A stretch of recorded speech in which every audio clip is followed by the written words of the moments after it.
One day, the superheroes found the bookstore of the ride. The rider said, "I'm just an ordinary person, don't come looking for me. Join the Divine Shield Bureau." "Why am I an ordinary person going?" "What? Kamen Rider. Don't you know the true identities of those people yourself?" "Oh. Did I give them their strength?" "That's all because they were chosen by the knights themselves, I'm just an ordinary person." As the cavalry spoke, he waved his hand and dissipated the aftermath of the battle between the two little secretaries, looking seriously at the superheroes. He was just an ordinary person. Chapter 1. The Knight Who Came to the Nameless Town. You are listening at novelfull.audio.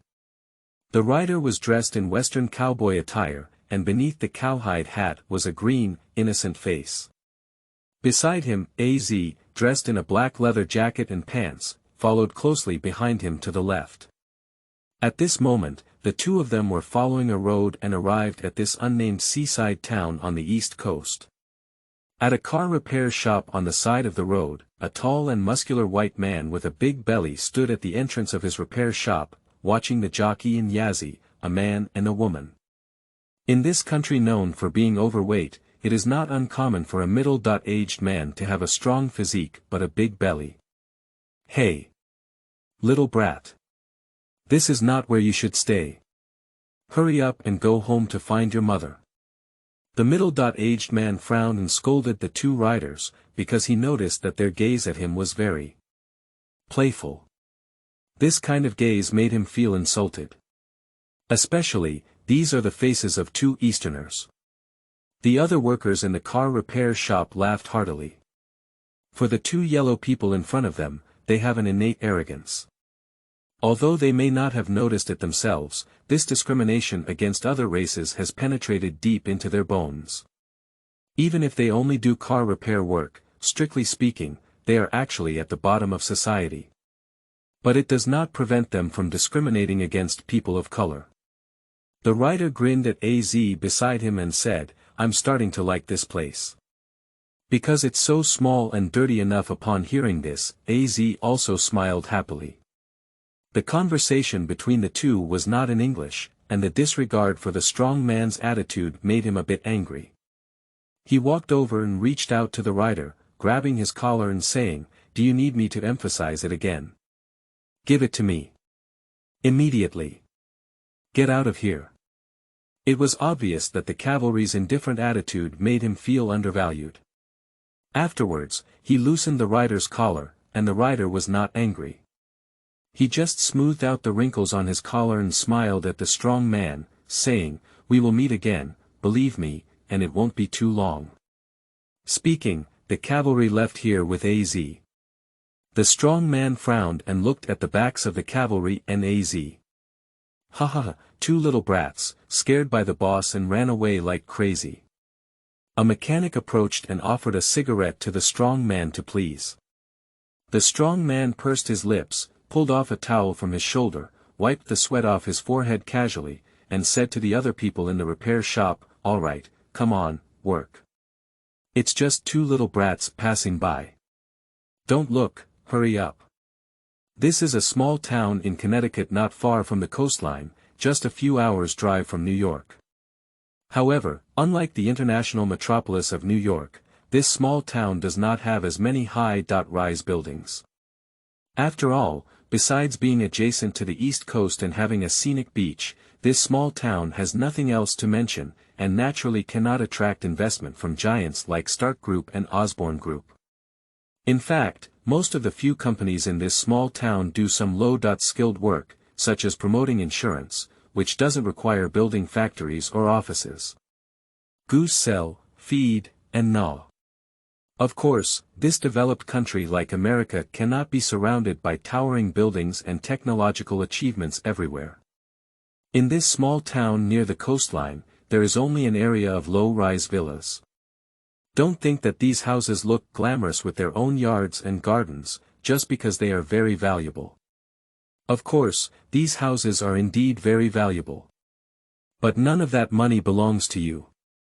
Even if you buy the house, property, land, and various taxes here, they will soon come up.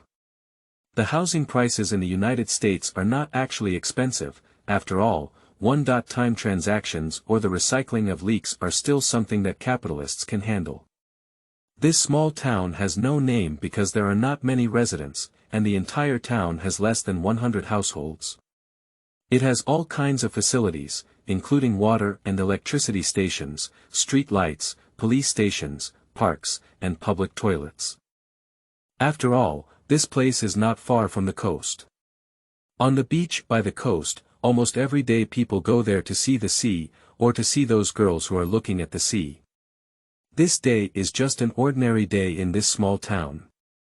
The people in each small town live a copy and paste-like life as usual, occasionally experiencing small accidents, but quickly disappearing into the trivialities of daily life. On this day, a bookstore suddenly appeared on a vacant lot in the small town. Hey, little one, oh, let Dad give it a hug. The middle-aged man leaned over to his daughter's side as soon as he got home, using his stubble to rub against her little face amidst her disdainful expression. Woo-woo, Mom. Mom. Help.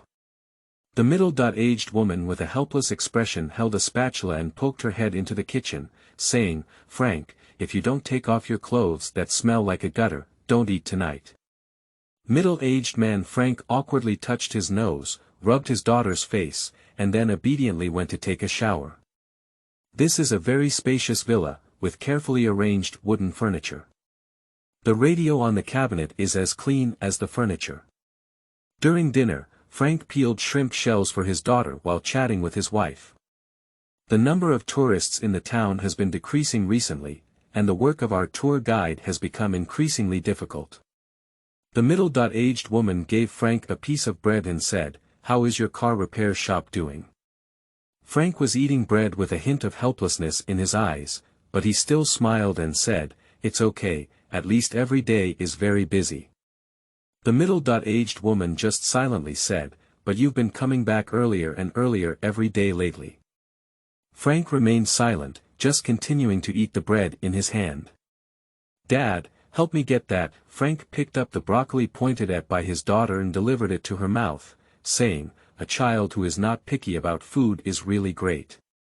It's truly my Nini. My daughter looked at the broccoli in the bowl and then at the bowl of fried chicken wings she pointed to. Lost in thought after dinner, Frank held a children's bedtime book and told his daughter a story. After his daughter fell asleep, Frank stood up, turned off the table lamp on the bedside table, and walked out of the room lightly. Did Nini sleep? The middle-aged woman asked. Well, I'm asleep. Frank picked up the woman in his arms, his face no longer the calmness he had during the day, only tired. The people in the town have been running out lately, the woman whispered, leaning her head against Frank's arms. I know you don't want to leave here, but Frank, Nini is going to kindergarten and we need a lot of money. You know, this town doesn't have the opportunity to earn enough money for Nini to go to kindergarten. I know. Frank could only remain silent. Chapter 2. No, I sign. You are listening at Novel Full.audio. Lying on the lounge chair in the bookstore, the writer casually picked up a magazine with a swimsuit beauty on the cover. Gamer-sama, your coffee. Similar to AZ, but different, is bowed and placed a cup of blue mountains at the writer's hand. Is the personal secretary Shimegia who was previously applied for by Yuchi at Fadian Group. Although the president was very dissatisfied with the appearance of the ride also said that Yazi now believes that the owner is me. So what's the problem with my secretary, Shimegia, who used Yazi as a template? Anyway, it's definitely not using the private secretary of the president who only tells cold jokes as a template. As for short hair, AZ has long hair. Is there any problem with me distinguishing between short hair requirements? In the end, the president could only reluctantly make a few cold jokes and agreed to the requirements of the cavalry. It's definitely not that the paladin said something. If you can't do it, then I'll go find Yaya's 100,000 joke and create one, and then use the name of the Kamen Rider to promote it everywhere in the circle. Threatening words like 01 cannot compare to 1,000 paladins made him hesitate. After all, the cavalry helped him with some small favors, and he couldn't refuse the cavalry's reasonable request. Fortunately, the cavalry didn't stay in that world for too long, so they left with their 2 secretaries, allowing the president to breathe a sigh of relief without worrying about suddenly seeing 3 Izzas. One day the rider casually took the coffee and handed Izzy a data card strap. "Check it out, can you use this to transform now?" Iz obediently took the cassette of 02 and saw the data flowing through his eyes. He then handed it to the rider and said, "I'm very sorry, Rider-sama. My processor told me that the answer is no." Listening to Izza's very formulaic answer, the rider rubbed his brow. Yazi leaned over and pressed his head against the rider's shoulder, saying, "Oh, Rider-sama, it seems that Iz is hopeless. Why don't we dismantle her instead?" The rider rolled his eyes and flicked AZ's forehead with his fingers. AZ covered his forehead in pain and stood up dissatisfied. Iz was born not long ago, and it's impossible to generate technological nodes so quickly. Instead, it's the manufacturing plan to destroy Thunder. How long do you need? Yazi pouted and said, "How could it be so fast? You also know that the world is resisting us, Sama." The rider squinted his eyes and smiled slightly. "Hey, that's why I need manpower." AZ tilted his head in confusion. "Since this world is resisting us, and not letting us leave, and wants to completely crush us here, why don't we just make use of this world? And to achieve these things, AZ, only you and is far from enough. Honey, please, no, don't leave me. I didn't mean to keep it from you. Please step aside," Fanny said calmly as she faced Frank's plea to stay. Frank's mouth opened wide, and in the end, he could only sigh helplessly and make way for his position, watching Fanny silently and coldly tidy up her clothes. Frank, the strong man, could only silently watch from the side. "Mom, where are we going?" The little girl didn't know what had happened between her parents, but it didn't affect her realizing something was wrong. "My mother is packing her luggage, while my father is watching from the side." The little girl may not know how to handle things, but her intuition tells her that she seems to be going through some bad things. "Oh, Nini, it's nothing, it's just that Mom wants to take you to another place." Fanny affectionately caressed the little girl's head. The little girl nodded in confusion and then looked at the man beside her, who remained silent. "What about Dad?"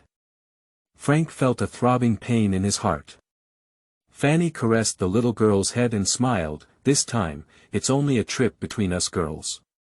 We can't allow anyone else to be with us." The little girl suddenly said, "Is it a sister's trip?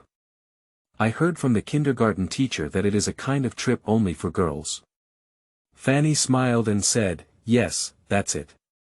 The little girl cheered and returned to her room, earnestly stuffing something into her small backpack. But on this side, Frank couldn't resist speaking up and said, "In the future, I can still." "No way," Fanny looked at Frank with a cold face.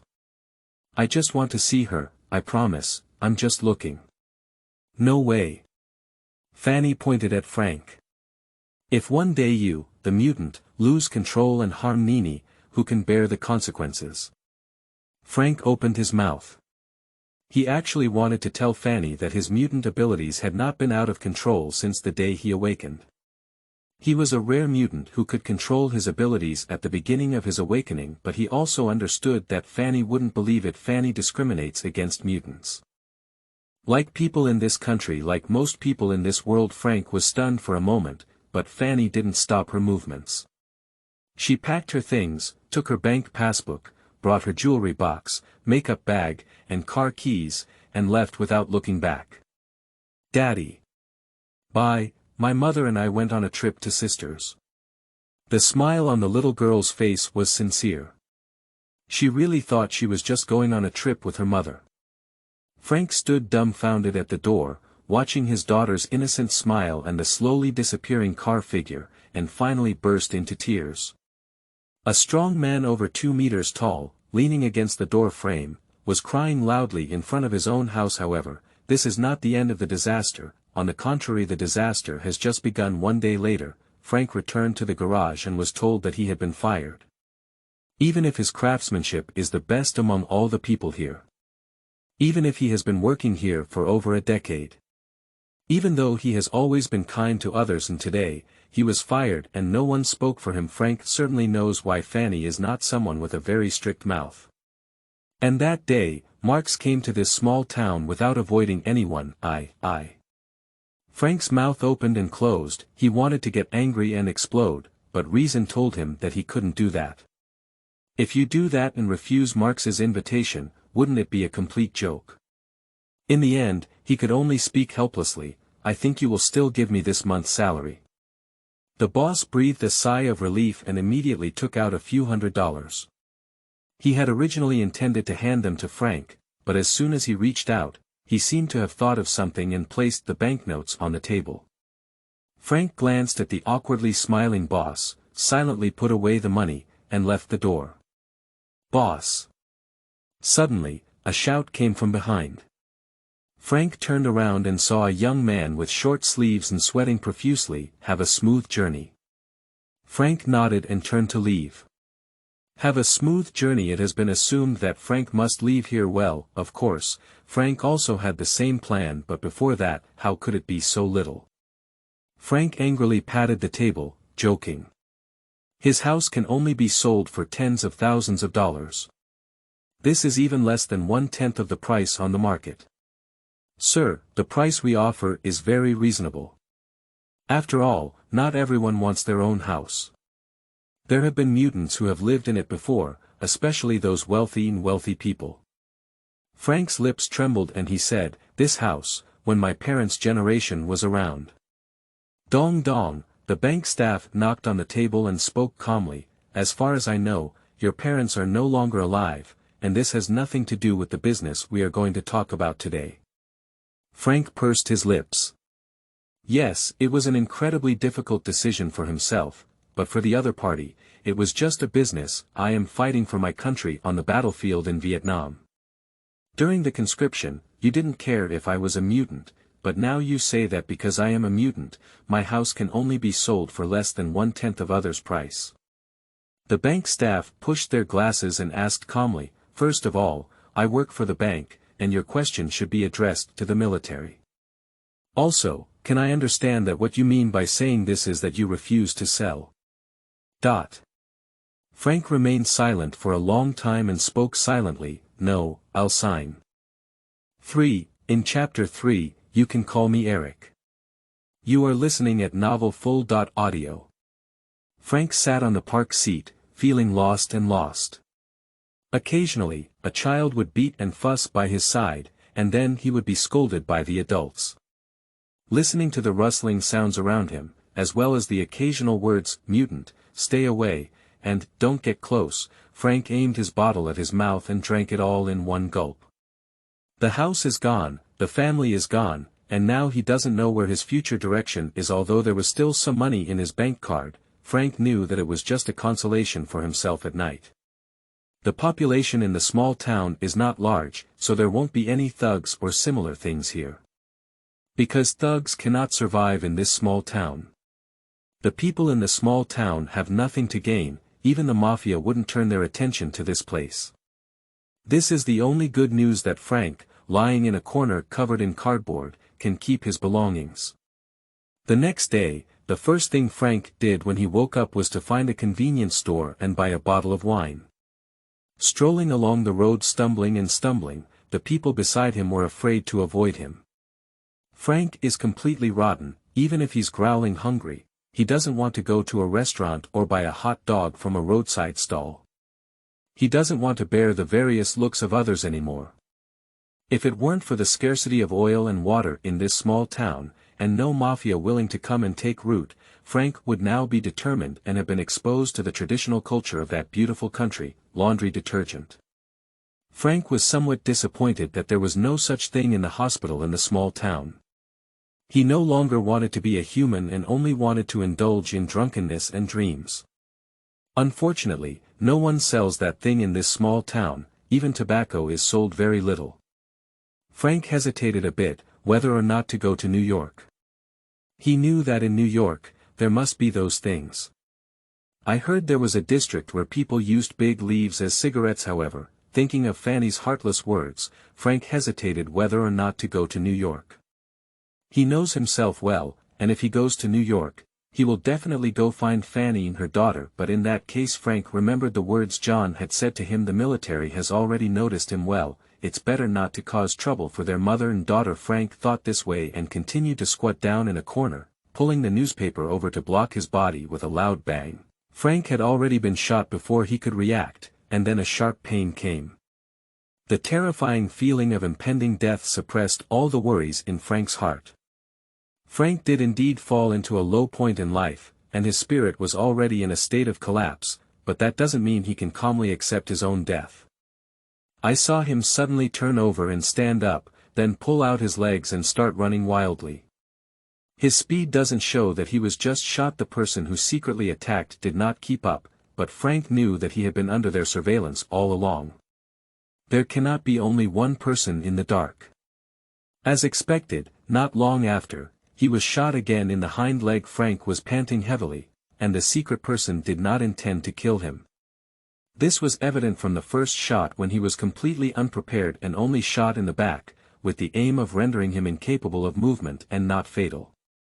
But what Frank understands better is, if caught alive, it would probably be more difficult to live than to die in the end. After a psychological struggle, Frank decided to use his own mutant abilities.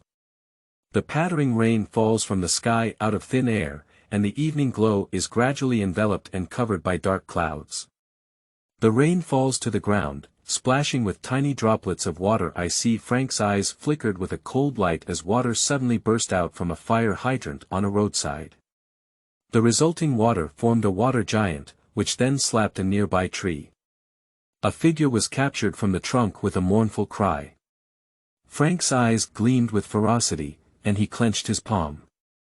The giant formed by the water sprayed from the fire hydrant clenched its fist and was about to smash the unlucky guy who was slapped out. A loud reprimand came from. "Stop it. That's it."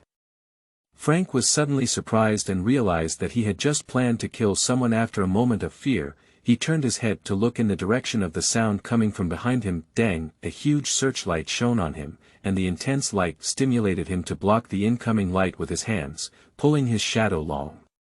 Frank saw figures one by one. As expected, there were more than one or two people who aimed at him and wanted to capture him alive. However, when Frank truly saw these people and their military uniforms, he still felt endless anger and sadness in his heart. Even though he was already prepared in his heart, when he truly appeared in front of him, he still couldn't believe it. And what broke his mentality the most was in front of the queue of people wearing military uniforms, there are two figures, one big and one small: Fanny, with a sad face, and Nini, a naive and ignorant little girl. "Let's take it easy, you don't want your wife and daughter to be harmed, do you?" said the leading soldier. Frank was trembling all over, unsure if it was because he was injured too badly or if he had suffered too much damage. He wanted to say something to delay the time. The brain that has been anesthetized by alcohol these days is running rapidly, trying to find a way to break through. What made him despair was that after thinking for a long time, he couldn't come up with any solution at all. The military leader did not urge, but stood quietly waiting in place. Waiting for Frank to make his choice. "Frank, why don't you come over and save me and Nini? You damn mutant monster." What the military did not expect was that the last straw that crushed Frank came from Fanny, who was kidnapped by the military. Frank's mentality collapsed. He has something to say about the military. After all, he used to join the army and go to the front line desperately. These local guys stayed in the rear without any crisis, and now they still want to take him away. "Oh, don't mind if I'm a mutant when I have to work hard, and now you want to take me back for an experiment." But these damn despicable guys actually threatened themselves with their wives and daughters. And his wife, looking at the wife who was being held hostage, the wrinkles on her face are proof of the days and nights she spent with her, managing a common family. It's also a heartfelt proof of Passport and Gunini's identity. With a dismal bitter smile, Frank finally put down his hand. The American general standing at the forefront raised a curve at the corner of his mouth, and with a wave of his hand, several American soldiers were about to come forward and catch Frank. However, a crimson mist struck, and these soldiers floated up into the sky. I've said it before, Frank. The military has never been trustworthy. The dull footsteps echoed beside Frank.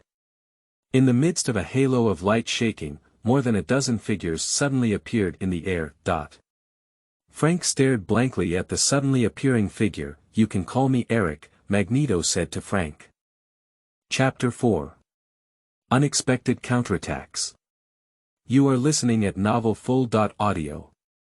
The military personnel looked at the sudden appearance of Magneto and others with an ugly expression. They had confidence in Frank because they knew he couldn't ignore the safety of his wife and daughter and attack them. But for the sudden appearance of Magneto, as well as those companions behind him who are easily angered at first glance. It seemed that something was amiss in the atmosphere, and Fanny, the woman, wisely remained silent. Fire.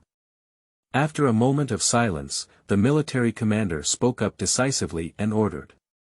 The soldiers received orders, and the firearms in their hands immediately spewed out a continuous and blazing light, which could bring despair and destruction to ordinary people. However, Magneto is not an ordinary person. He just stood there, just standing. However, what shattered the mentality of these soldiers was that the bullets they fired were quietly suspended in the air, surrounding Magneto. Magneto's fingers lifted slightly, and these bullets seemed to have been given life, circling around Magneto in the air, dancing, and then shooting towards the direction they came from. Ah ah ah.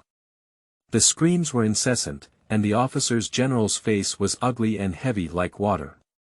He gritted his teeth and cursed fiercely, damn mutants. Damn monsters.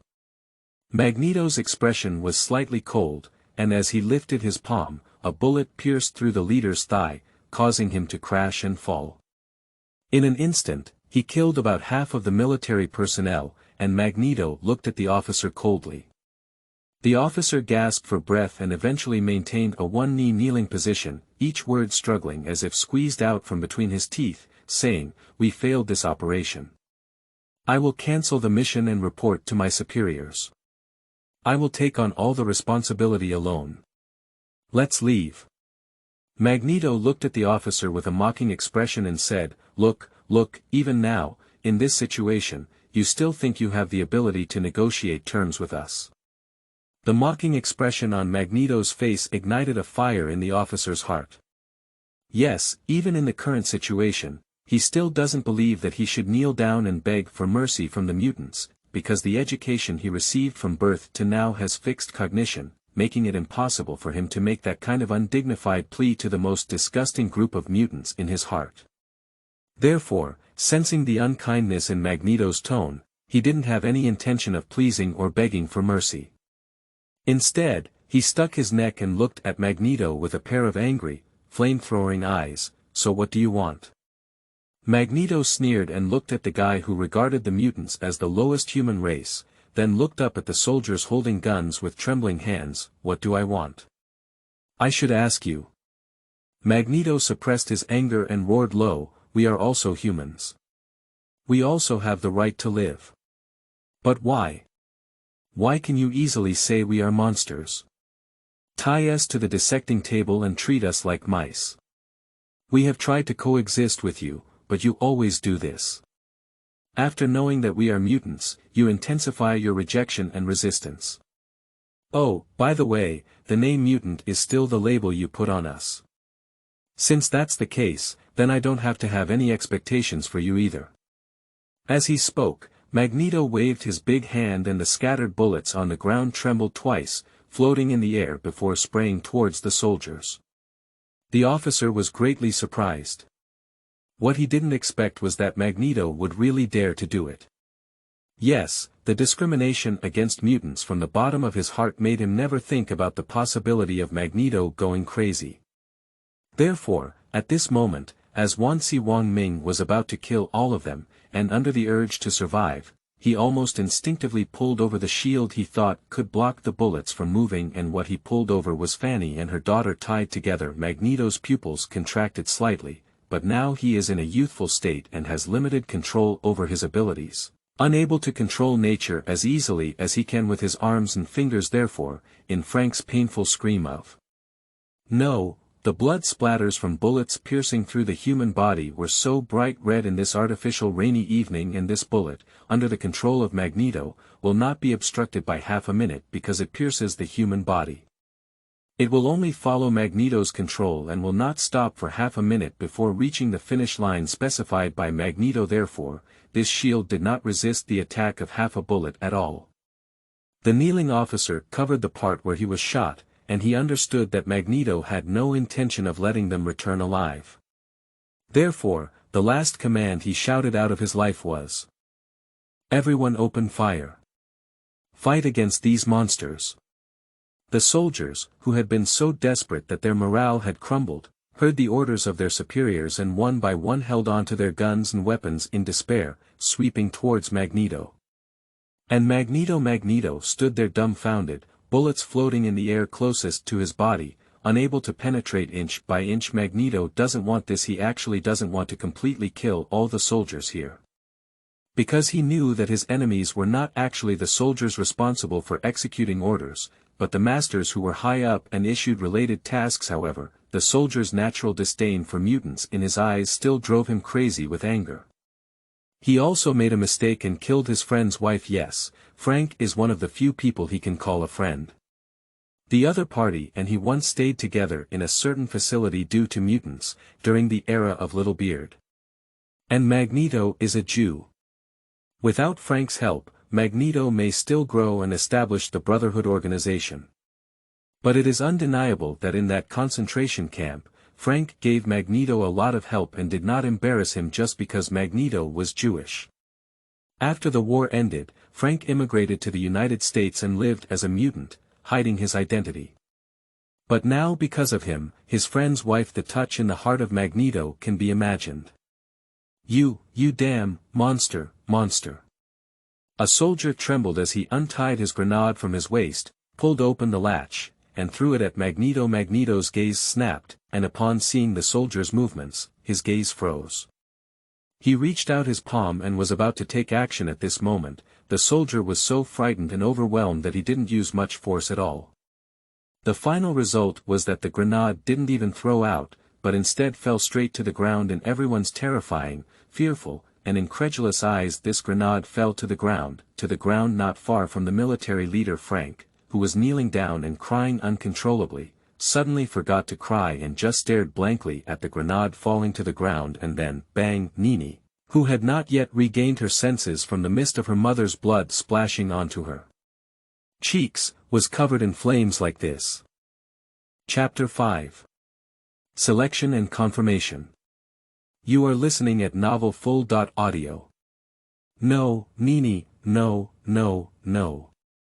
Frank had already forgotten to cry, disregarding his bloody right leg as he crawled on the ground towards the explosive range. There was silence all around, and even the soldiers who had just opened fire were now looking at the suddenly exploded pit with a shocked and bewildered expression on their faces. In fact, the power of this grenade is not very strong. There are only 4 people within the range of the explosion that can be fully calculated soldiers with slippery hands, soldier leaders.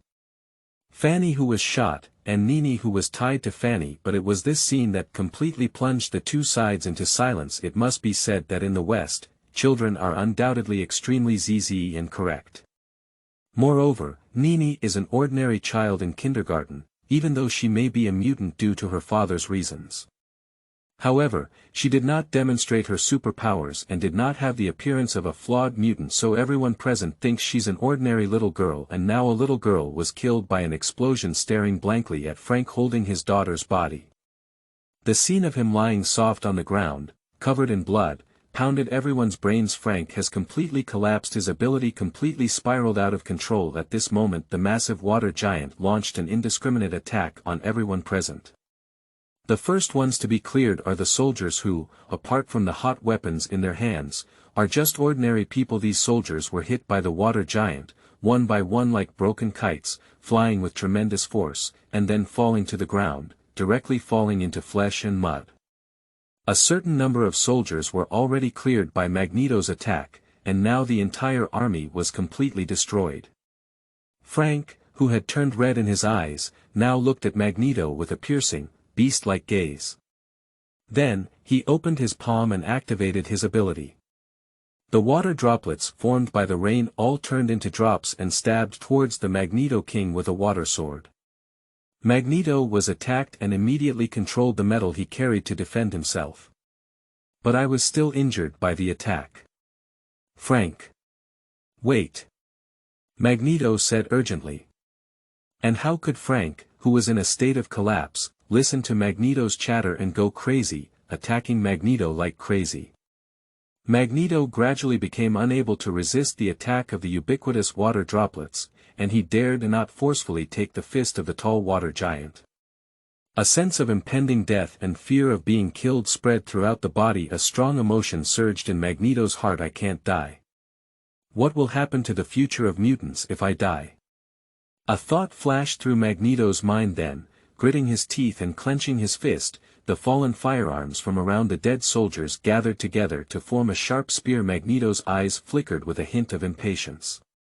The memories of his past interactions with Frank surfaced, but he quickly regained consciousness amidst the collision sound of rain from his metal armor covering his entire body. His eyes flashed with determination, his big hand waving in the air, and a long gun made of various firearms stabbed into his eyes, turning red. Frank had already fallen into madness. Ah, it's really dirty.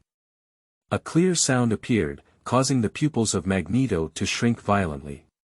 His attack suddenly disappeared without any warning. The long gun composed of various firearms disappeared directly into the air. The rainy weather suddenly stopped for no reason, and even the dark clouds in the sky gradually dispersed, revealing the orange-yellow sunset. Frank stared blankly at the sudden appearance of youth. He certainly remembers this young man.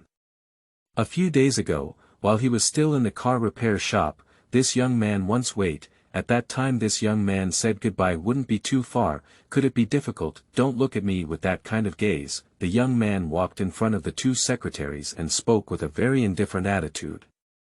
I used to be too lazy to get involved in the trouble between you, but now it seems that if you don't mind, you two guys might demolish this small town. I cannot allow such a thing to happen. As he spoke, the rider crouched beside the already dead and indestructible little girl Nini, rubbing her pink and tender face with his fingers, but now it was covered in mud and blood, making it look dirty. Frank's eyes widened as he gritted his teeth and prepared to roar, but a figure appeared in front of him. Shoo, don't disturb the cavalry, Sama. Besides, it's hard to say that your daughter can still be saved. Frank suddenly froze in place, and then a drowning person born from within, as if sinking at the bottom of a river and about to drown, grabbed a rope. His heart twitched violently, and then quickly turned his gaze to the rider. Can he really save Nini? Then he murmured to himself in a low voice, yes, yes, mutants have various superpowers. They must have the ability to bring people back to life from death. They must have. The rider's palm, which was covering Nini's face, gave a slight pause before standing up cleanly. With a calm gaze, he looked at Frank and said, "It's really dirty." The gaze of those around him turned towards him. As a mutant, you are extremely resistant to the mutant community. Perhaps you are not aware of this, but bystanders can see that you are discriminating against and detesting the identity of mutants. This makes you very resistant to the fact that you are a mutant. However, when this desperate situation arises now, the first thing that comes to mind is the group of mutants you detest. I am not a mutant, I am just an ordinary person.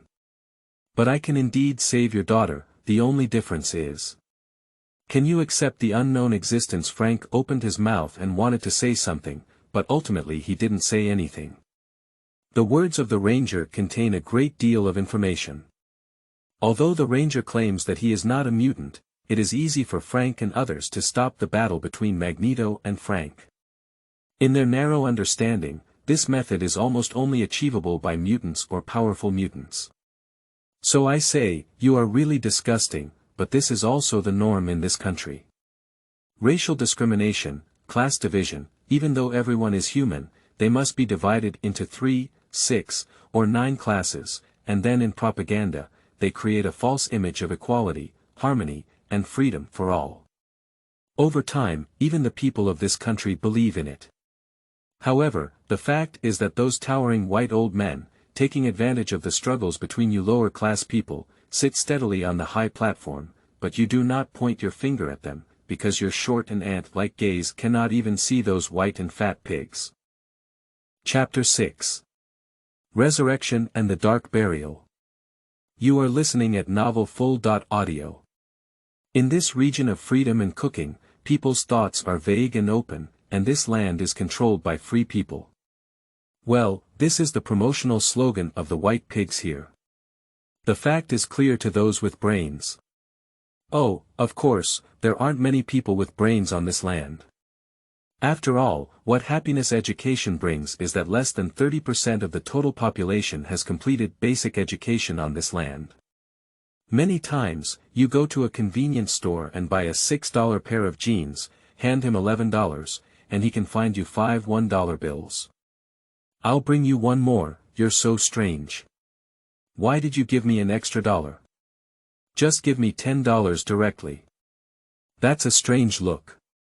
At one point, it would make you doubt your intelligence. But these are not important. The most important thing is, whether you admit it or not, this country is currently one of the most powerful countries in the world.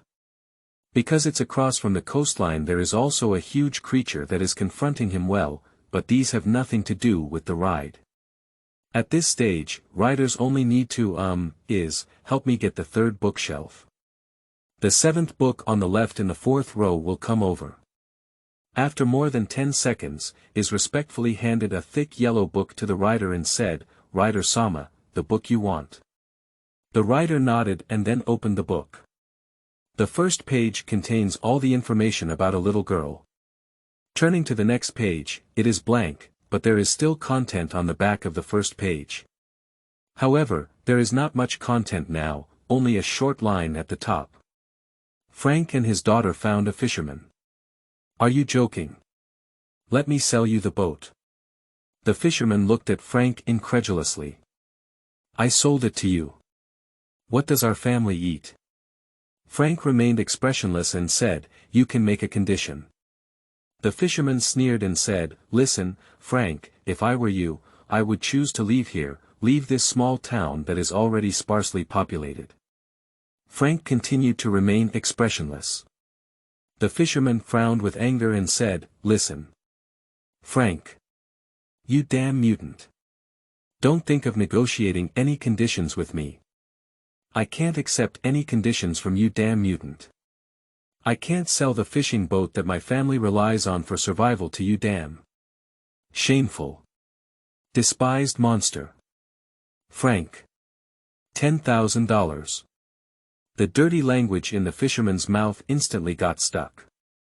$10,000. He could even buy another fishing boat. The fisherman swallowed his saliva and said, Where did you get so much money? Frank. $20,000. If you're not willing, I'll go find Little John. You're not the only one with a fishing boat. The fisherman was stunned, still hesitant. The money was obtained by selling the house, Frank said calmly. You don't have to worry about the source of the money. The fisherman swallowed his saliva, hesitated for a long time, and finally agreed. One day later. Dad, is this our future home now? Next to a wooden pontoon bridge, fishing boats were docked, and there was a small wooden house on the shore. Nini curiously looked at these. Well, from now on, this will be our home, and we can eat all kinds of seafood every day. Frank looked at his daughter with a loving expression in his eyes. Wow, Dad is really amazing, Nini said happily. Frank smiled silently. Nini's eyes suddenly dimmed again and she said, If only Mom were here. Frank's smile stiffened and he felt a bit at a loss. For a moment his thoughts returned to the evening 2 days ago. Since you have made a choice, then I believe you are ready to accept those consequences, right? Although it is a question, there is not much doubt in the tone of the rider. Taking a deep breath, Frank nodded and said, As long as you can bring Nini back to life, I will bear all the consequences. The cavalry smiled slightly, wiped his palm in the air, and then a long sword appeared in his hand. The Magneto King beside him widened his eyes. This was definitely not a mutant's superpower. That long sword appeared completely out of thin air. Throwing the long sword to Frank, the rider spoke casually, "Hold on to this sword and you'll know what to do. Of course, you'll also know the corresponding consequences." Frank swallowed his saliva, grabbed the hilt of his sword, and then a stream of information flowed into his mind. Frank understood what the paladin meant by resurrection. That's right, ninis can indeed be resurrected. But it was resurrected in the form of a creature called Ophianor. The resurrected Nini retains all human forms, memories, and even the body will grow and age like humans. In a way that Frank can understand, this resurrection ability is to give Nini the ability to transform into a monster called Ophianor, thus obtaining a second life.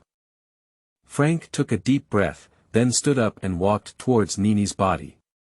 In the horrified eyes of Magneto and others, he stabbed his long sword towards Nini's heart. Subsequently, the long sword was drawn out, and to the shock of the Magneto King and others, there was no bloodstain on the sword. And later, a scene that further overturned the values of Magneto and others occurred. Nini's body began to move. First the fingers, then the body, and then the eyes. The little girl who was supposed to die opened her eyes. Magneto and others immediately took incredible deep breaths. "Dad." Nini looked at Frank, who was crying with joy and confusion on the side, lazy to watch the father and daughter perform their father-daughter love scenes. The cavalry walked up to the side of Magneto, smiled and patted Old Juan's shoulder, whispering, "You want to stay in this small town, you can. You want to leave this small town, you can. You want to carry out your plans, it's not a problem. Even if you treat this city as your base, I don't care. Just, there's one thing I hope you can be clear about." The rider said with a big smile, "I'm covering this small town. Please don't take any action to damage this town.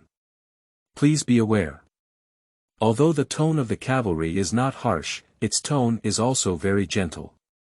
But Magneto and the mutants behind him clearly heard a clear threat. Subsequently, without waiting for Magneto's answer, the cavalry left with their 2 secretaries.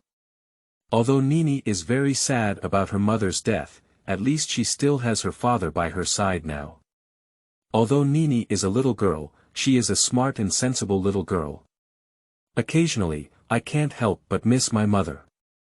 But I won't ask Frank why he didn't save his mother. That's silly question. I didn't ask Frank any questions about the soldiers wearing military uniforms. Why didn't he go to their trouble? Nini is a smart girl, even though she is still young now. She only knows how to bury some emotions deep in her heart, and then quietly wait for the day when these emotions will bloom and bear fruit. Chapter 7. 2 people visiting the door again. You are listening at novelfull.audio. The people in the small town were very surprised and fearful that Frank and his daughter did not leave the town. Yes, they are afraid. The power of fear. Mutants. The small town was not big, and there was so much noise that day. Various gunshots and explosions came out, and it was impossible to ignore them. Therefore, the scene of Frank's violent use of his abilities that day was witnessed by someone with their own eyes. That special superhuman ability makes people feel both fearful and envious, jealous and fearful.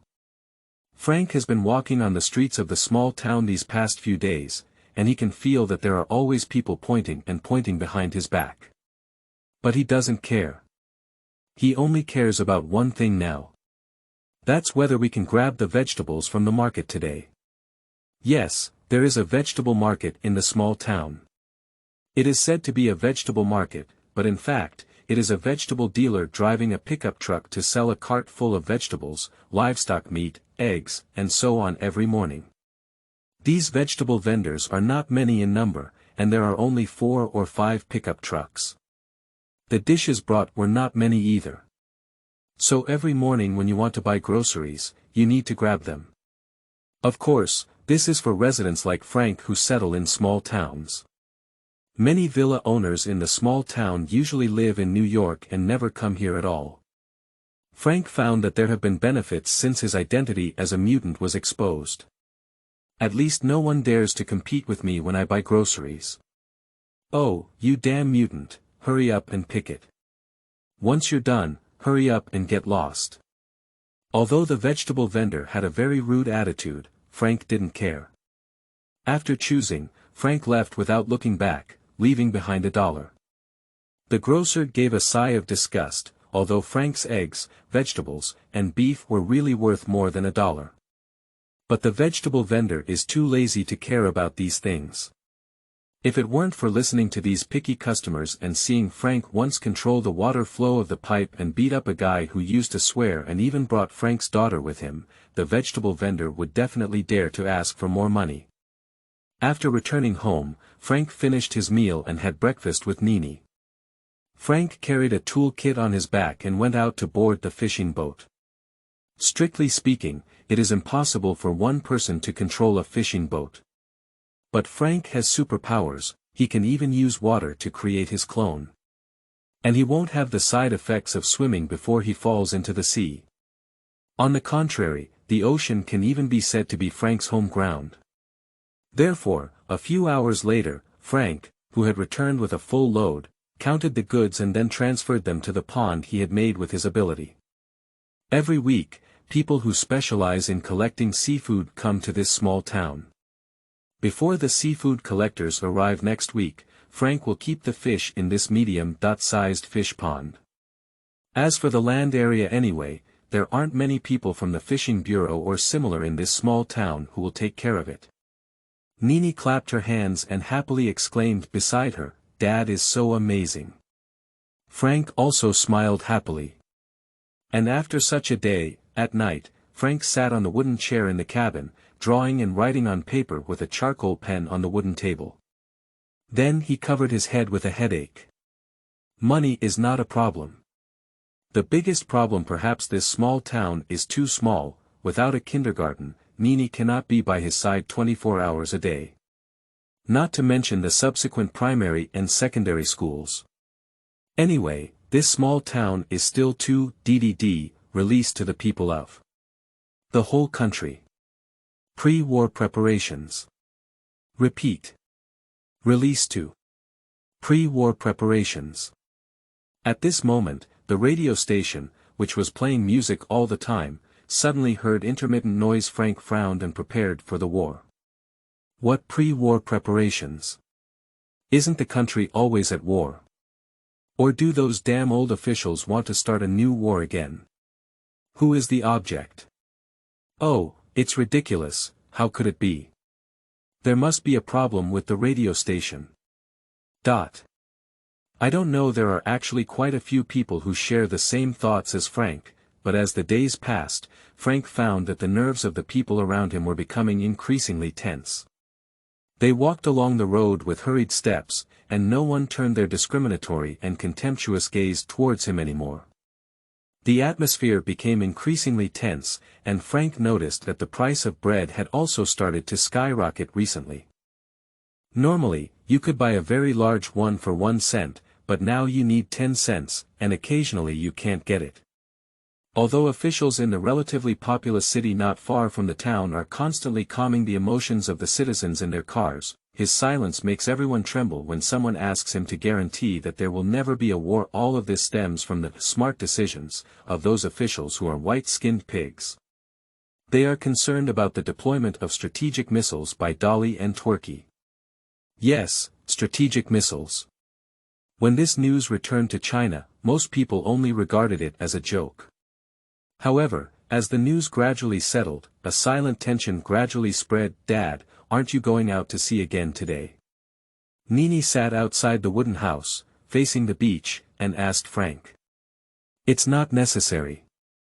Frank shook his head, his trembling legs indicating his inner restlessness. After a while, he still decided go and chop down trees. Fix your wooden house in place. After finishing, the nervousness in his heart kept him walking back and forth. Then, as if he had made a decision, Frank held Nini's hand and walked into the small town. Biting on the main road that runs through the town, Frank scanned the shops on both sides. When he saw the antique decorated bookstore, Frank inexplicably breathed a sigh of relief.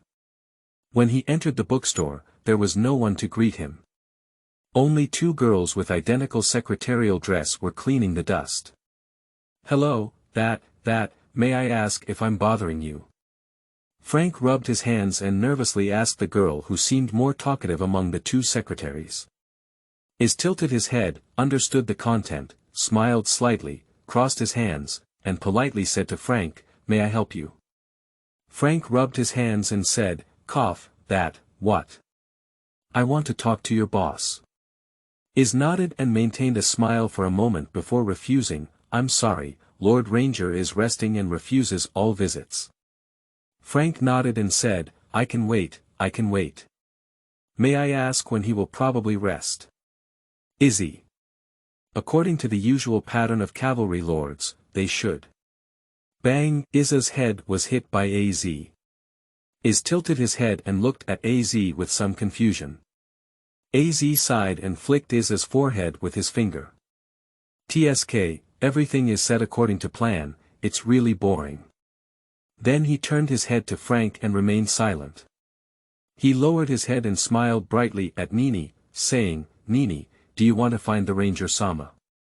Nini hid behind Frank. For some reason, she had an instinctive fear towards AZ and the owner of this bookstore. "Cough, I probably know, I'll be back in an hour." Frank calmly blocked Nini behind him, then coughed and was about to leave the bookstore when he heard a squeak. A wooden door inside the bookstore opened and a gloomy-looking bookstore owner walked out. "No need, I'm already awake." Frank breathed a sigh of relief when he saw the cavalry.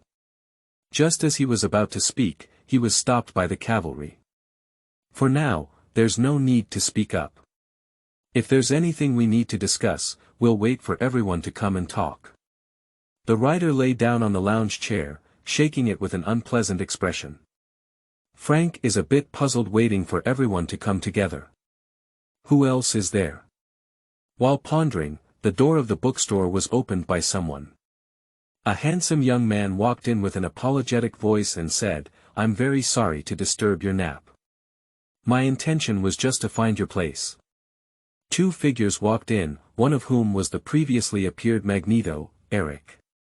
And another person, with a head of shiny and beautiful hair, had a confident and charming smile on the corner of their mouth.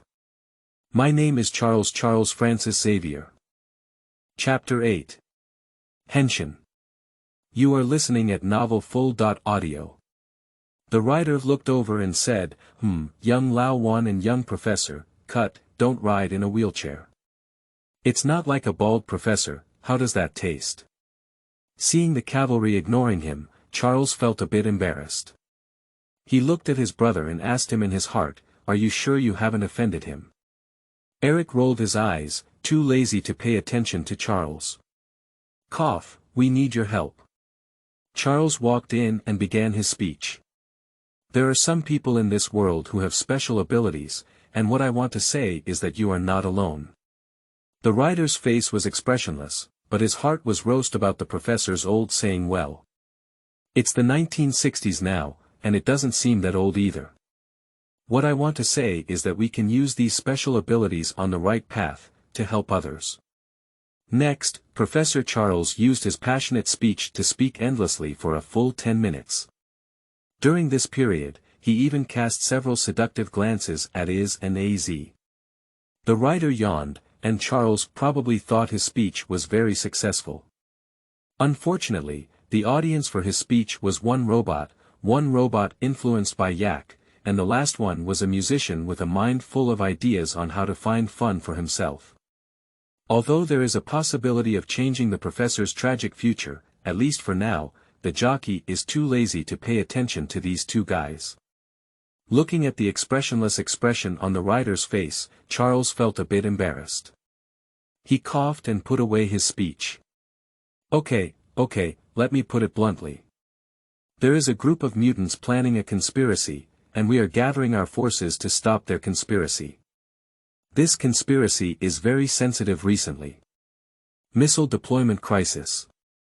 Frank, who had been listening silently on the side, finally couldn't help but say, wait, you mean, the news reports on the radio recently talked about things. Radio. Charles looked bewildered as Magneto supported his forehead. It's so cliché. Frank lowered his face and said, I didn't forgive you, Marx, no, Eric. Magneto shrugged and didn't say anything. Charles looked at Frank and then at Eric. Did you add too much lemon juice to today's glass of wine? Why is it a bit sour? What's it to me? The writer remained silent with a cold face. Charles. How can you say it's not your business? Listen, if you have the ability to help others, but sit and watch the world fall into crisis, then the people who die as a result are all due to your responsibility. After all, the greater the ability, the greater the responsibility. Cavalry. Are you a fake professor? Isn't this the line of Little Spider? Eric remained expressionless and silent. He actually doesn't really like what Charles said, it's just that Charles is his brother, the best brother, and he won't argue with Charles about these meaningless things. Okay, if you don't want to hear this, then let me be blunt. Charles waved his hands in an attempt to attract the attention of the cavalry. I hope you can join us and help us stop him and the destruction of the world together. He has gone crazy, he wants to trigger a world war and lead everyone in the world into the quagmire of nuclear war. The writer stood up from the chair, and Charles thought his speech had been effective. He was very happy and said, I heard Eric talk about you. You have the ability to resurrect others. I think this is enough for us to fight without any worries. The writer skipped Charles, picked up a cup of coffee from the nearby table, took a sip, and was scalded. Is walked over, took the coffee cup from the writer's hand, and then blew lightly. Didn't Eric tell you the essence of my ability? The writer leaned back on the wooden table and crossed his chest to look at Charles. Charles looked into the writer's eyes with a sincere expression and said, he once said that you turned a dead little girl into a monster with a metallic color, but in my opinion, this is just a special mutant ability. Charles passionately began his speech again. After all, no matter how it is presented, its carrier is human. Eric told me that that girl can still transform back into human form. I have a sister who has similar abilities, but her essence looks a bit different from ordinary people. I think maybe it's a different form of expression, but it still belongs to the category of human beings. The writer shrugged his shoulders without hesitation, took the coffee cup handed over by Is, and took a sip. The temperature was just right. To be honest, your public speaking ability is very strong.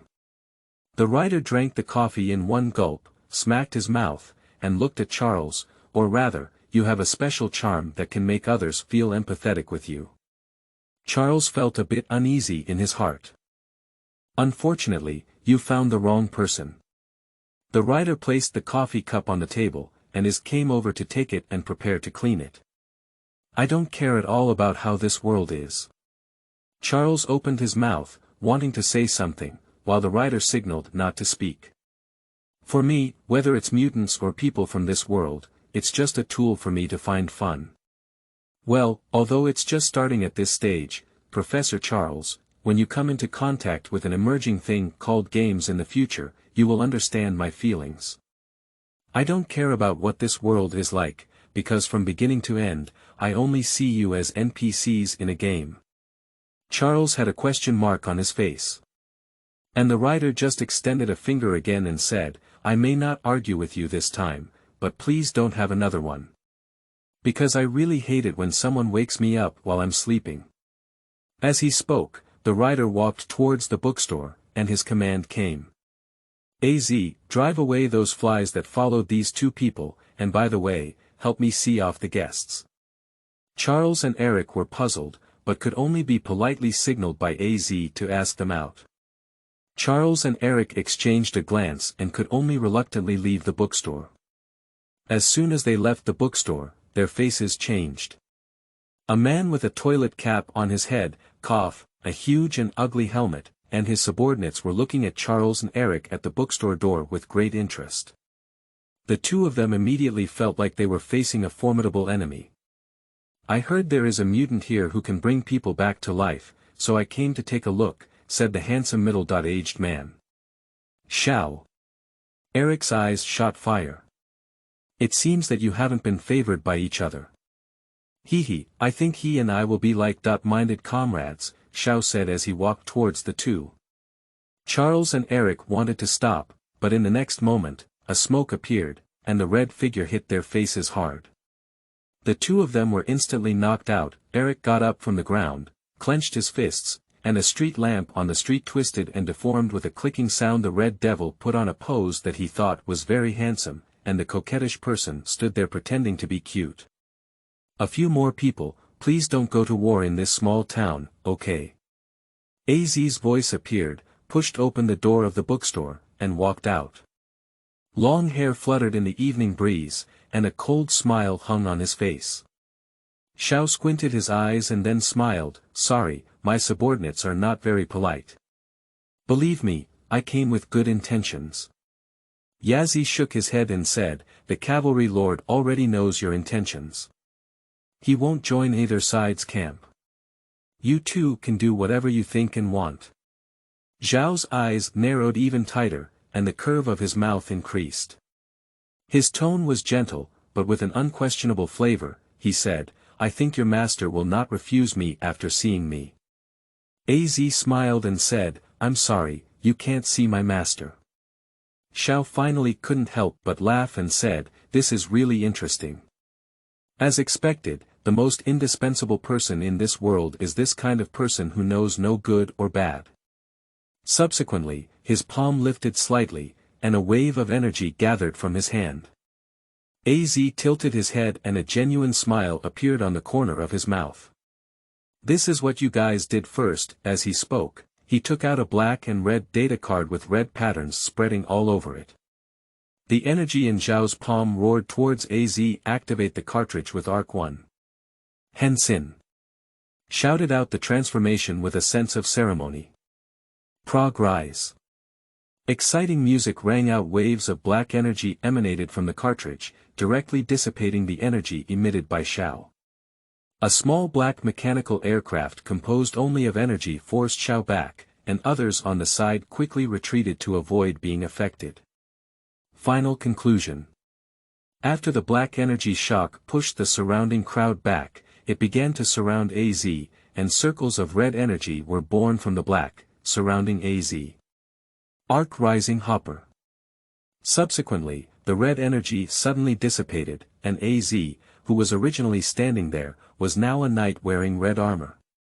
A jump to the sky to gain hatred. Chapter 9. Unsatisfied AZ and News. You are listening at novelfull.audio. Stay still. Silence. Charles and Eric stared blankly at the red-masked knight in the form of Ake-01. This is an era where even Transformers, Ultraman, and Super Gospel Warriors did not appear. Yazi's flashy transformation, of course, directly startled these inexperienced country bumpkin mutants. Xiao frowned, his palms gathering energy, but suddenly a red figure appeared beside him with a flash in his eyes. Bang. Fortunately, Xiao's mutant ability is to absorb energy. Various energies. Impact is also a form of energy, which means that the damage suffered by Xiao is basically the same as the damage that was repelled. Almost non-existent. Is this teleportation?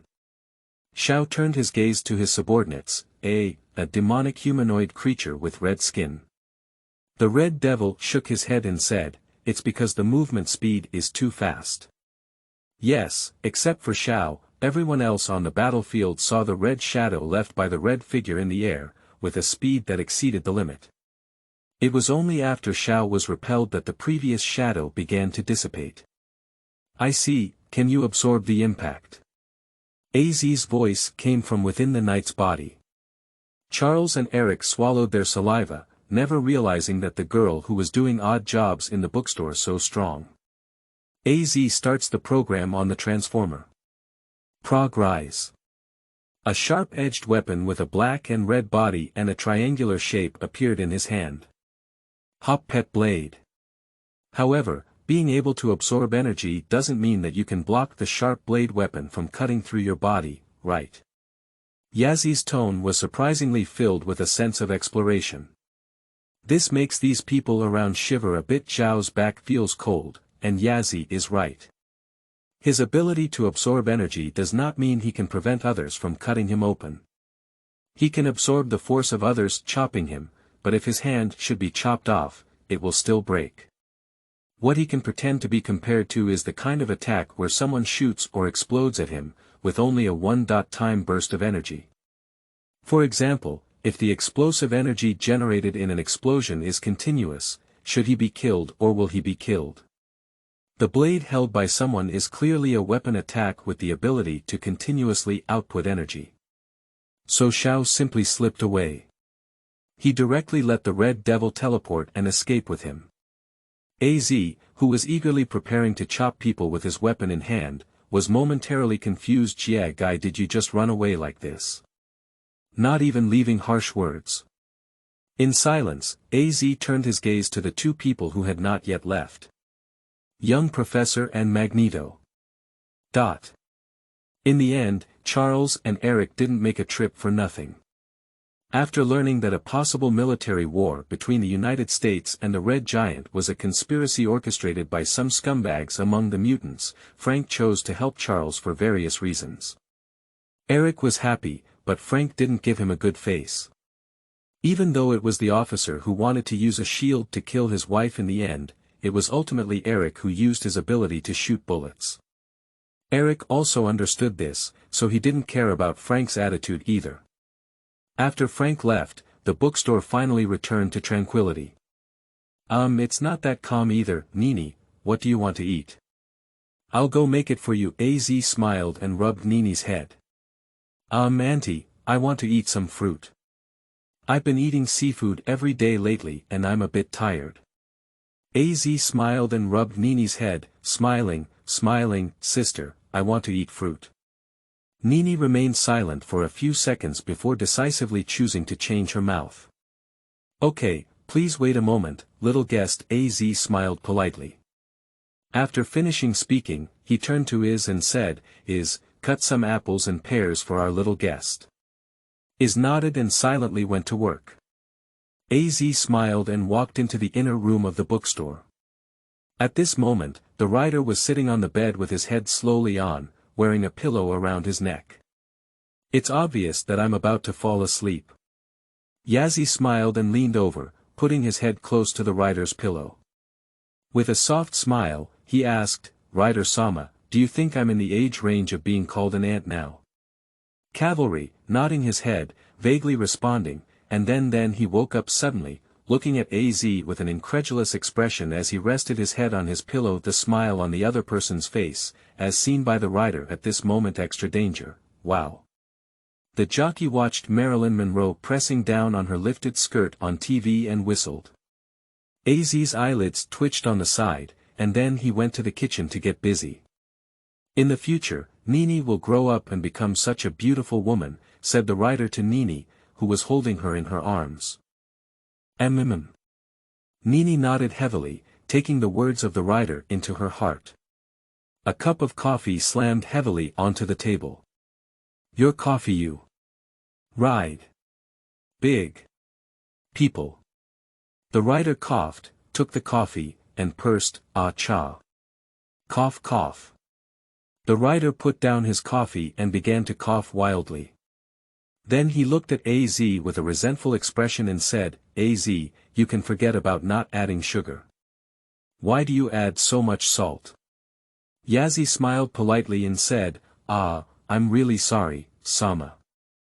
I misread and mistook salt for sugar. Cavalry. Turning his head to Iz on the side, he shouted, Iz, could you please help me make a cup of coffee? Okay, Iz, who had been waiting silently on the side, nodded and agreed. Az pouted and looked at Iz with some dissatisfaction. However, looking at the other person's emotionless expression, he finally sighed and sat on the wooden chair, feeling suffocated. After the movie is over, it's time for the news. In the beautiful country, what you see the most on TV is various news and speeches. Let's talk about speeches. They have a history of hundreds of years, and every presidential election has been a necessary process over these centuries. In other words, in order for an official to climb higher, your speech must be strong enough. Speaking of which, the cavalry thought of Charles. I don't know if that guy got into a wheelchair. If Charles were to participate in politics, not to mention his abnormal superpowers, he could at least become the governor of a state solely based on his talent for public speaking. Unfortunately, this guy is a typical individual hero in American idealism, too grand and righteous. However, in the fight against the villains, Guang Wei is useless. After all, the villain won't directly confront you. The hosts selected by the previous Yake don't count. Those foolish losers clearly have the power to cause trouble, but in the end, they still end up with that cold joke about the president. Isn't that a disease? Regarding the deployment of strategic missiles by the Soviet Union in Cuba, Mr. President will make a public response in a subsequent television speech. The writer propped up his head and smiled as he watched the beautiful country's president passionately speaking on TV. Master, is this really about to start a fight? Az leaned over and sat next to the cavalry. The writer hugged Nini's small body and shook his head, saying, if we really want to go to war, first, it won't take so long. Secondly, if we really want to go to war, this president won't be so confident. Az looked at the writer with some confusion. If war were to break out, regardless of victory or defeat, it would be impossible for the current presidential team to continue to rule this country. The cavalry simply mentioned it, and Az understood. That's right, these ugly white pigs value their own interests more than anyone else. How could they allow their interests to be infringed upon? Not to mention the possibility of death. Thinking about it this way, Yaz only felt that he had seen a disgusting human on television, full of justice and business, with this passionate president. However, her favorite is the greedy, indecisive, and human beings who prioritize their personal interests over the world. But, in order to ensure the safety of our citizens, we will dispatch aircraft carrier fleets to overseas Cuba for friendly visits and negotiations between both sides. Will there really be no war? Yazzie was a bit puzzled as to why the cavalry could be so confident. In fact, the cavalry is also feeling anxious now. It's really hard to imagine the urgency and fear that people experience when war is about to come, without experiencing the atmosphere of this world at this moment during this time period. Of course, it's not this that the writer is panicking about, but rather that he has an uncertain feeling about the history in his memory. This uncertainty is the fundamental factor that makes him feel lost and anxious. Even if the war really breaks out, it doesn't matter to the cavalry, as they only use this small town as a base. With his ability, it's not a problem to protect a small town along with the neighboring state of New York. But that would be too troublesome. Well, there will always be heroes in this world to solve problems. Isn't that why we love superhero stories the most? A few days later, when the TV news reported that Su Lien had withdrawn missiles from Cuba, strong cheers erupted in the small town, which was clearly not a large number of people. On this day, countless people took to the streets and warmly embraced every person they met, even if they were mutants. So you see, humans are really strange creatures. Chapter 10. Unchanged Changes. You are listening at novelfull.audio. When Charles arrived in a wheelchair, the writer was satisfied. Apart from his beautiful and dense hair, which was a bit dazzling, the other party had gradually formed the prototype of the wise old man. Hey, you've done this. The writer gestured for the other person's legs and then sat at the wooden table, looking at Frank, who was hugging his daughter. In theory, with him around, you can't lose. Yes, if we follow the original plot, Frank will die at the hands of Magneto. Even now, he has been involved in the Cuban Missile Crisis. However, one code for one, since this product is not dead, the Cuban Missile Crisis should be easily resolved. After all, isn't the ability of this product directly invincible in places with water? And those fleets can't possibly launch warships on land. So that's basically Frank's home ground. In theory, it's true, but as you know, accidents are everywhere. Charles shrugged, looking very pleased at himself becoming disabled. Tell me more about it. The writer pushed the other person a cup of coffee. Charles thought for a moment and nodded. So, the cavalry learned about the corresponding development. The development of the story is not much different from the movie plot in the memory of the writer. It's just that the scale is different. In the area where the United States and the Soviet Union were facing each other, a great war broke out between the two mutant armies. It's a real battle, with over 1,000 people on both sides, and each mutant has corresponding abilities, which is completely different from the small fights on the beach in the movie. The X-Men, who had Frank in the battle, did indeed completely suppress the opponent. After all, you can't expect to fight a pervert who controls more than a dozen water giants at sea. Even Xiao dare not fight hard. So Frank became the target of the other party's criticism. In the end, without any casualties, Xiao was brought under control. Yes, it's under control. In the chaotic battlefield, it is difficult to ensure that one always wears the toilet head of the isolation professor, and it is obvious that Xiao, as a villain, is not only capable of pretending but also lacking in strength, planning, and appearance. Then someone unloaded the helmet from the goods. Although Eric really wanted to kill this guy, Charles was controlling the other person's thinking at that time. If he were to kill him, it would be equivalent to killing Charles once. Eric certainly wouldn't do such a thing to his good brother. Then it was the beloved heroes who successfully prevented the crisis, and the white pigs in the beautiful country thought they were capable and ordered warships to attack in an attempt to catch all the mutants. Upon hearing this, the cavalry couldn't help but burst out laughing. Charles was somewhat dissatisfied and knocked on the table. "Cough, that's nothing, you keep talking, I just remembered something happy." Charles sighed and continued to speak. At that time, Shaw was still under control.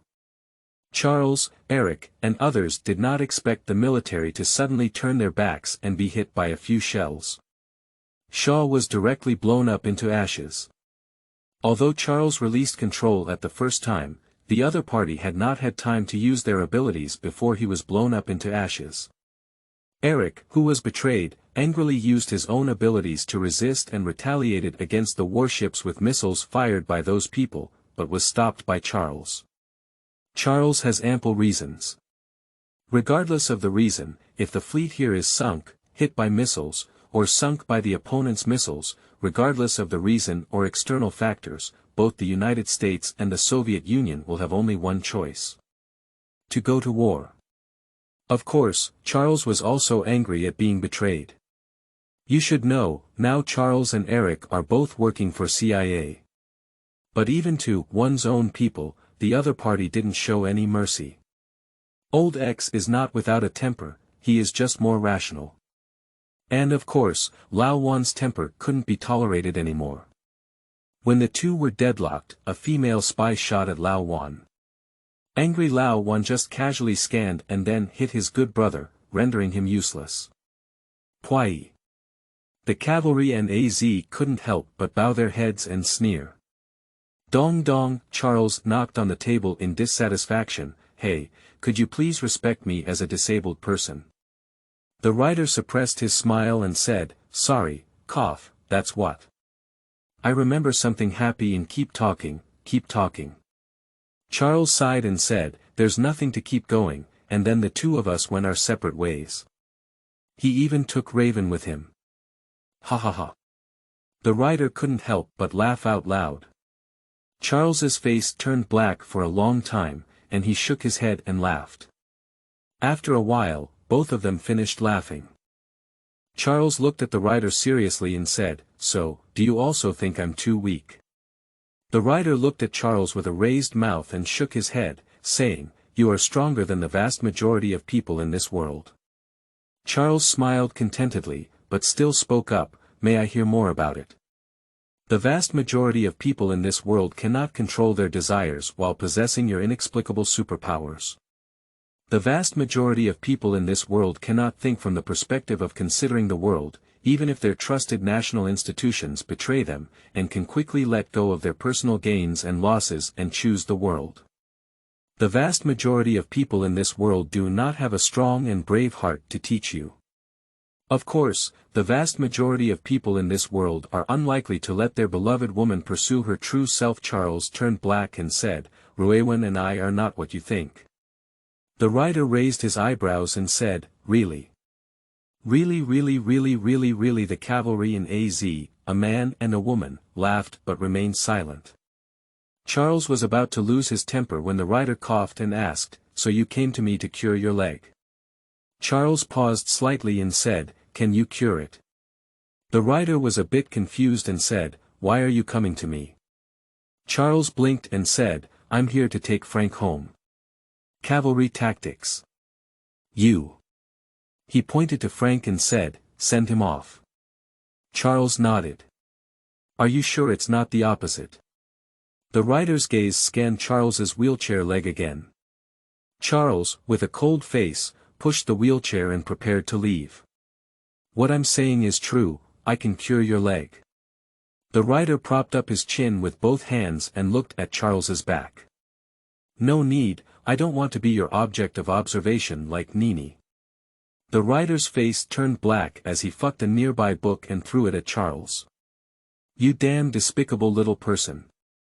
You entered my mind without my permission. Charles quickly pushed his wheelchair and laughed as he walked out of the bookstore door. Is picked up the books on the ground and handed them to the rider. The rider propped his head in both hands and sighed. After all, the old ex, the professor, and the unpleasant bald guy still came. The future world will become increasingly lively. Although the corner of the rider's mouth rises. What is the current professor? Those who have seen X-Men 1 know that current professors are those who use their abilities to attract girls. In other words, if a cavalry shows a slight exploratory value, the professor will definitely use his own abilities to explore therefore. In fact, it was the cavalry who deliberately made the professor use their abilities. As for what the professor can see anyway, Marvel has the limitations of the Origins wall, so the professor cannot see any content related to knights in the game. Therefore, the rider does not care about this matter. And the professor did this to the cavalry, which can be understood as launching an attack on the cavalry. So, the cavalry there is a legitimate reason for a counterattack. Outside the door, Dr. Hank, dressed in a scholarly uniform, stepped forward to take the wheelchair and pushed Charles towards the outside of the town. It seems that he is not suitable to be a teacher at your school, he said. No, he's perfect. Charles smiled. I saw a lot of interesting things in his memory. Charles thought of the yellow-robed mage on the top of the snowy mountain that he had seen in the memories of the cavalry, and smiled. He didn't expect that there would be such people in this world. Seems like he's still bald. However, where exactly did the cavalry come from? But I didn't see it. All he could see was that the cavalry and the bald yellow-robed mage had spoken some words. The professor heard the content of the words, but when he wanted to recall the content, he found that he couldn't remember it at all. The professor felt relieved when he thought of the bald yellow robe as a mage. The professor is actually quite happy. There are so many mysterious people in this world. He was a bit disappointed that he didn't uncover the details of the ride. Oh. So why? Charles rubbed his brow with a smile and said, because that guy's way of handling things. Well, he's not following the right path. If he were to teach students, I'm afraid I'll see a bunch of unconventional little guys. Hank's expression changed and he said, Is it difficult? It will become something like Magneto. Charles laughed heartily and said, No, compared to him, Eric, that guy is too naive. Hank has a black question mark on his face, and after the professor finished speaking this sentence, he also came to his senses. Such a person standing there like that to use your abilities. The professor always feels like he has stepped into a quagmire with one foot, but he doesn't know where to pull his foot out. Many people say that the professor has read memories, and this is a poison point. I mean, I haven't written down exactly what the professor saw. These people just output without considering the possibility of it being a foreshadowing. However, I also understand that after all, I only write books blindly. What do I know about Marvel and leather suit warriors? This foreshadowing was originally intended for the second volume, but now it seems that if the first volume is not written out, the family genealogy of the whole family will probably be confiscated.